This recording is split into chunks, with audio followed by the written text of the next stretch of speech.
Hi everyone, it's Danny. Today I have the pleasure of presenting you the wonderful little orchid Sedirea Japonica. And I really think this orchid deserves a nice video. The Sedirea is a species found in the subtropical areas of China, Korea, and Japan. Funny thing about its name, if you read it backwards, it spells Aeridus, which is the genus it was originally placed in.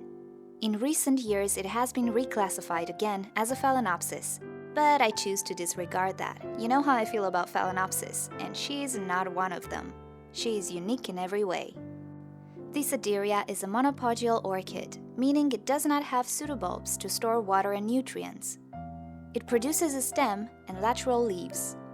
The size of the orchid is quite small compared to other orchids, and it can bloom at a young age. Mine is actually a seedling, and this is its first bloom spike.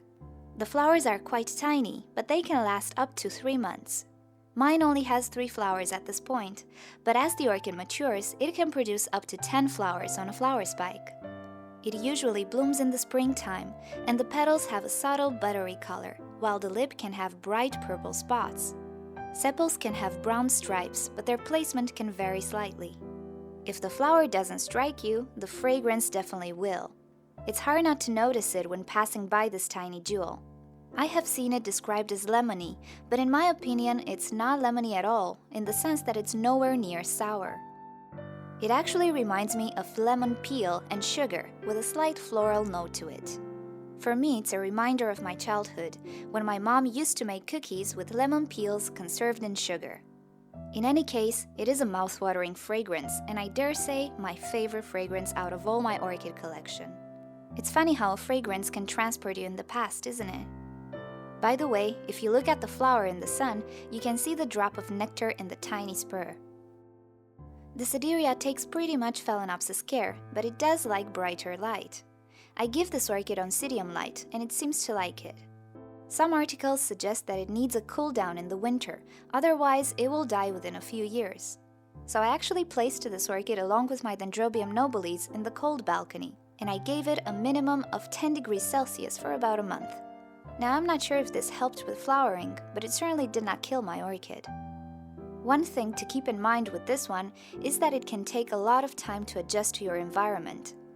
Mine did not grow any leaves for about 1.5 years, and then, out of nowhere, after the cold treatment, it produced a flower spike and a new leaf. Again, I'm not sure if there is any connection. There is a bit of a mystery around this orchid, but I think I will cool it again next winter.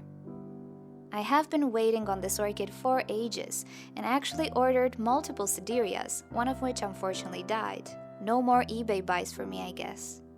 And now that it's in bloom, I can say I'm not disappointed. If I could wear the fragrance as a perfume every day. Thank you for watching this video. I hope you enjoyed it, and I hope you get one Sederea for yourself. It's one of those orchids that you absolutely need to have in your collection.